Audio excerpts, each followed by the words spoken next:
resulta ng kapalaran ko. Kasi alam ng Diyos na kaya ko. Sa edad kong to, napagod na akong magmadali. Kaya lahat ng ginagawa ko ngayon, ini-enjoy ko na lang. Siguro sa dami na rin ng aking pinagdaanan, napagtanto ko na ang buhay ay mas malawak at mas mahiwaga pa sa mga problemang dumarating sa buhay natin.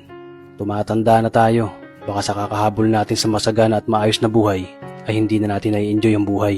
Baka nabubuhay na lang tayo dahil nape-pressure tayo sa sasabihin ng ibang tao.